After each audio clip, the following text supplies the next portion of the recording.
Halo guys, welcome back again to my channel bersama saya Hansen di sini dan seperti biasanya setiap harinya saya akan buatkan video seputar cryptocurrency. So bagi kalian yang tertarik seputar cryptocurrency boleh aja langsung bantu saya like dan juga subscribe. Jangan lupa juga untuk hidupkan lonceng notifikasinya supaya kalian gak ketinggalan update terbaru seputar cryptocurrency. Oke, pada hari ini guys kembali kita akan bahas seputaran Bitcoin dan seperti biasa kita bakalan mulai dari CoinMarketCap terlebih dahulu. Per hari ini secara global market cap crypto berada di angka 794 billion dolar atau turun sekitar 0,22%. Nah, Bitcoin sendiri di angka 16.500-an, Ethereum 1.195, BNB 245, XRP 0,34, kemudian Dogecoin 0,06, Cardano 0,24, dan Polygon Matic berada di urutan ke-10 dengan harga 0,75 dolar. So, per hari ini kita melihat market rata-rata dalam keadaan merah, walaupun ada beberapa yang hijau gitu ya. Tapi kenaikan dan penurunannya itu nggak terlalu signifikan guys, hanya kurang lebih 0, sekian persen, hingga kurang lebih ya 3% maksimal itu di Dogecoin. Jadi kalau misalnya kita lihat per hari ini, top performernya itu adalah XRP dengan kenaikan 0,74% ke 0,34 dolar. So, itu adalah outlook sementara dari beberapa top coin yang ada. Sekarang kita masuk dulu ke beberapa berita dan data terbaru hari ini. Nah, yang pertama disebutkan di sini FTX founder reportedly cashes out 684,000 after being released on bail. Jadi lagi-lagi guys, kita sepertinya melihat SBF melakukan penipuan berikutnya. Setelah kemarin kita melihat gitu ya, dia mengatakan bahwa saya cuma punya saldo 100.000 dolar gitu kan. Sisanya hanya segitu saja, tidak ada lagi di mana-mana. Tetapi pada kenyataannya ada aja netizen yang mampu melacak gitu ya dan mengatakan bahwa SBF itu sempat melakukan cash out sebesar 684.000 dolar atau kurang lebih ya hampir 10 miliar rupiah lah guys ya, anggap saja 10 miliar rupiah ketika dia berada dalam keadaan house arrest. Oke, dan ini terdeteksi dari aktivitas on-chain. Oke, dan ini disampaikan oleh Bautit El Iguana di tanggal 30 Desember 2022 karena dia melacak salah satu alamat yang sebelumnya itu pernah di-tweet oleh si SBF itu sendiri. Oke, ini adalah alamatnya dan mereka mengecek aktivitas transaksi dari alamat di sini rupanya itu ada cash out.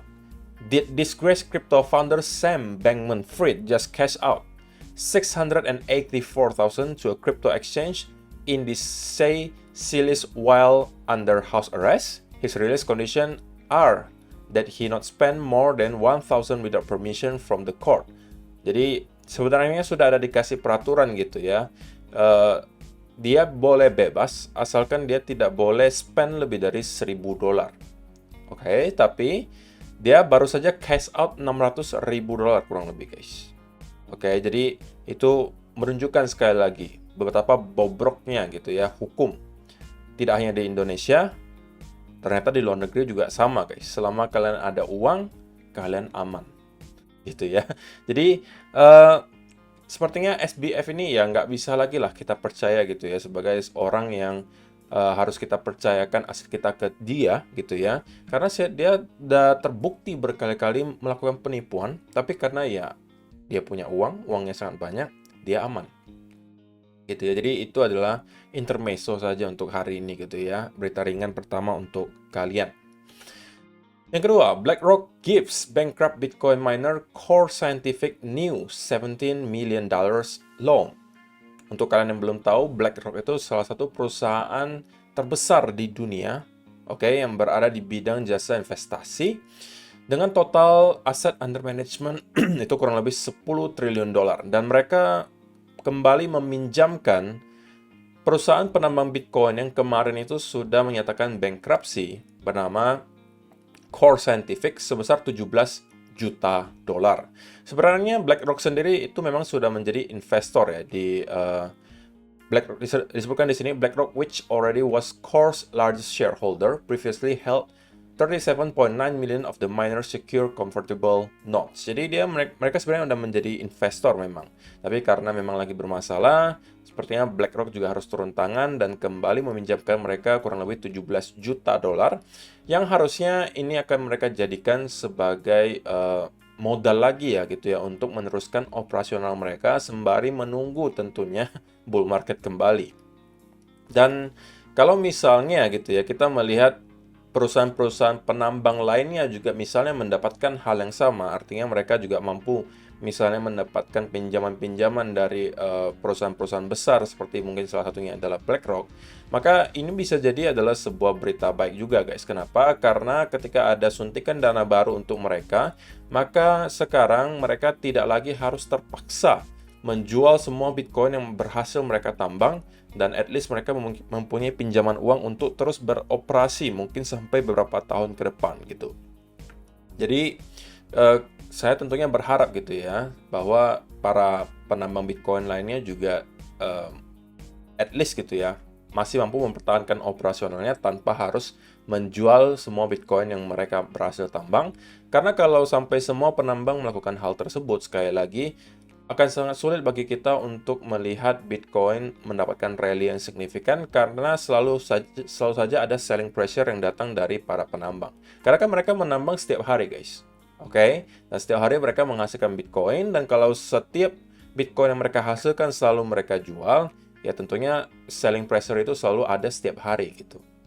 Yang membuat tentunya kita melihat harga Bitcoin sulit untuk kembali naik, cenderung hanya dalam keadaan sideways, atau kalau misalnya kita lihat secara overall trennya masih dalam keadaan bearish gitu ya. Jadi kita bakal lihatlah perkembangan selanjutnya seperti apa, tapi sepertinya untuk yang satu ini Core Scientific itu at least kita udah bisa mengatakan mungkin terselamatkan lah untuk operasionalnya selama beberapa waktu mendatang. Dan fakta menarik berikutnya untuk Bitcoin adalah Bitcoin about to close the year with 4 red quarters in a row for the first time ever. Jadi lagi-lagi tahun 2022 itu tahun penciptaan rekor terbanyak sebenarnya untuk Bitcoin, guys. Kita banyak sekali melakukan hal-hal yang sebelumnya tidak pernah kita lihat di Bitcoin. Adopsinya luar biasa besar. Kemudian kita melihat Bitcoin juga mendapatkan banyak sekali atensi dari orang-orang yang sebelumnya kontra terhadap Bitcoin. Kemudian kita juga melihat Bitcoin pada akhirnya mampu jebol 200 week moving average. Itu juga ada pertama kali dalam sejarah. Dan kali ini pertama kali juga dalam sejarah kita melihat dalam satu tahun ini, tahun 2022, setiap quarter 1, quarter 2, quarter 3, quarter 4, itu semuanya closing dalam keadaan merah guys. Dan ini juga tidak pernah terjadi sebelumnya. Jika kalian lihat cycle-cycle sebelumnya, maksimal itu kita hanya 3 kali berturut-turut atau 3 quarter berturut-turut tuh closing dalam keadaan merah. Itu terjadi di tahun 2020 di sini.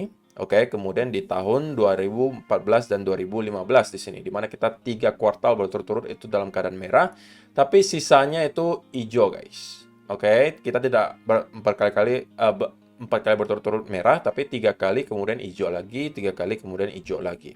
Ya walaupun hijaunya ya cuma secuil doang sih guys, nggak signifikan banget. Dan ini juga kita juga melihat ada candle hijau tapi juga tipis.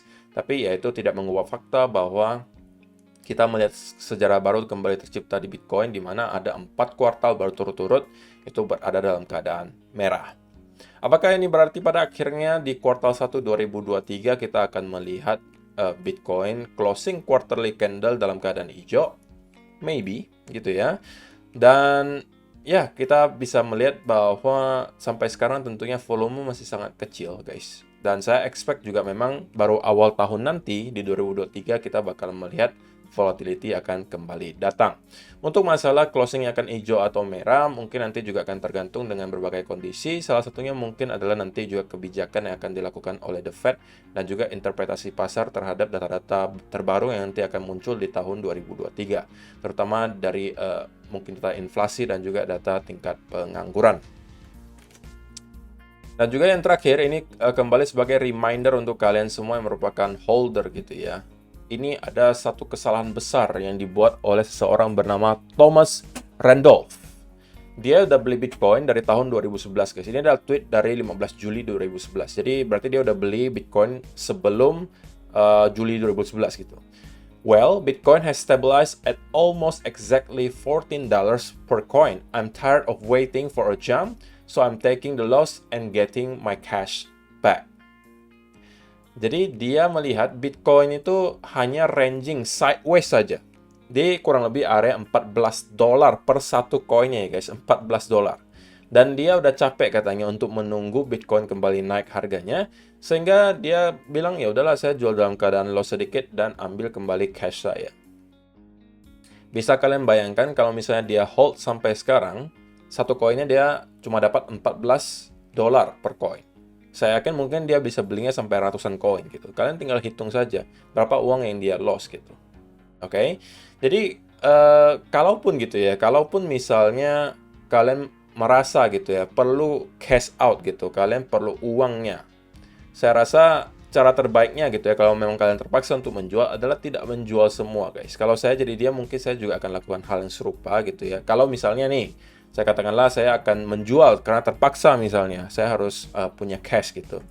Maka saya tidak akan menjual semua guys. Pasti akan saya sisakan mungkin sebagian, mungkin 20 atau 25%, karena tentunya masih ada chance atau kesempatan bahwa kita akan melihat Bitcoin kembali rally.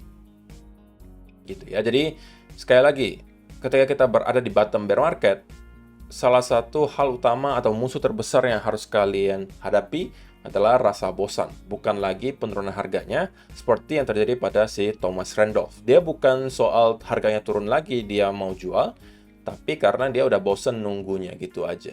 Jadi ini juga mudah-mudahan tidak terjadi ke kalian dan kalian harus kembali membeli ketika nanti misalnya Bitcoin udah di all time high lagi.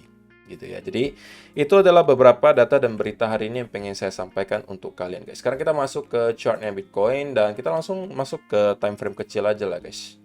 Karena secara overall sekali lagi kita masih berada dalam keadaan yang sangat low volume guys. Tidak ada perubahan yang terlalu berarti bagi saya. Semuanya masih bagi saya sesuai dengan yang saya mau. Oke, walaupun ya tentunya kita sudah sempat untuk closing di bawah area di sini, tetapi penurunannya terlihat tidak terlalu impulsif gitu guys, dan cenderung korektif di sini. Dan kalau misalnya teman-teman yang memang tidak terlalu hobi untuk setup high risk, ya memang untuk area di sini itu mungkin tidak terlalu baik ya bagi kalian untuk mencari peluang atau setup gitu ya. Jadi kalian mungkin harus menunggu antara satu dari dua senario ini terjadi, antara kita kembali ke area major resistance yang harusnya berada di sekitar area 18 ribuan, kemudian kalian mencari peluang untuk short, atau area major support di sini lagi di sekitaran 15.600-an, baru dari sini kalian mungkin melihat ada peluang setup untuk long karena di sini merupakan area major supportnya, jadi at least akan ada bounce dari sekitaran sini. Karena di sekitaran area pertengahan di sini tentunya ini adalah area yang sangat low volume gitu ya, dan juga pergerakannya cukup choppy gitu, artinya ya pergerakannya agak sulit untuk ditebak. So untuk teman-teman yang swing trade mungkin tidak akan mendapatkan setup. Kalau yang day trade pun saya rasa akan kesulitan gitu ya, karena pergerakannya agak sulit untuk ditebak di sini. Dan untuk sementara kalau misalnya teman-teman perhatikan, memang kita setiap kali break di bawah area ini selalu mendapatkan rejection yang cukup kuat gitu ya. Kita kembali lagi ke sekitaran area di sini. Tapi untuk sementara gitu ya, saya tidak merasa tidak nyaman gitu untuk masuk ke market sekarang, baik untuk mencari setup long maupun short gitu ya. Kenapa? Karena pertama, kalau untuk longnya ya, kenapa saya tidak mau masuk long sekarang? Kenapa? Karena kalau misalnya teman-teman perhatikan, kita tuh kemarin sempat udah jebol di bawah area yang saya highlight di sini. Oke, dan ini bisa aja hanya bentuknya retest untuk kembali down. Sedangkan kalau untuk short, saya juga tidak terlalu pengen untuk melakukan short di sini. Kenapa? Karena secara momentum pun pergerakannya price action-nya tidak terlalu impulsif di sini. Jadi bisa aja kita hanya akan ranging seperti ini. Jadi menurut saya tidak terlalu worth it lah bagi saya untuk mencari setup di sekitaran area di sini. Terlebih lagi kita lagi masa liburan. Jadi saya lebih prefer untuk menunggu mungkin awal tahun depan baru saya cari setup lagi. Ya, antara dari 1-2 senario yang tadi saya sampaikan, mungkin itu bisa dijadikan setup. Antara kita membuat senario yang dari kemarin sudah saya sebutkan gitu ya, dimana kita membuat wave kedua di sini atau mungkin wave ketiga, dan ini akan mungkin bisa menjadikan bagi saya sebuah setup untuk short. Atau kalau kalian hobi scalping mungkin bisa menunggu di sekitaran area support di sini untuk menjemput semacam bounce minimal mungkin ke sekitaran area 16-an ribu lagi dari sini. Gitu ya, ini adalah peluang untuk scalping. Menurut saya akan ada bounce di sekitaran area tersebut. Terlebih lagi kalau misalnya nanti penurunan yang terjadi di sini itu cenderung korektif, tidak impulsif gitu ya. Kalau impulsif mungkin agak berbahaya ya kalian untuk menjemput area di sini. Tapi kalau penurunannya cenderung korektif, saya rasa di sini akan menghasilkan semacam bounce. Oke, walaupun ada kemungkinan kita akan wick sedikit ke bawah area di sini untuk menjemput stop loss yang ada di bawah area tersebut sebelum pada akhirnya kita kembali. Dan kalau misalnya kita melihat ada semacam fake out besar di sini, ini justru adalah peluang bagi saya untuk kembali masuk long juga. Tapi kalau tidak ada dan kita langsung menuju ke area berikutnya yang lumayan signifikan, yaitu adalah antara 14.000 sampai 12.000, sekali lagi itu adalah area bagi saya untuk start mencari peluang untuk swing long. Target pertamanya adalah tentunya kembali mencapai ke, ini anggapan kita akan drop ya, ke lower low baru mencapai 14 sampai 12 ribu di sekitaran area range di sini.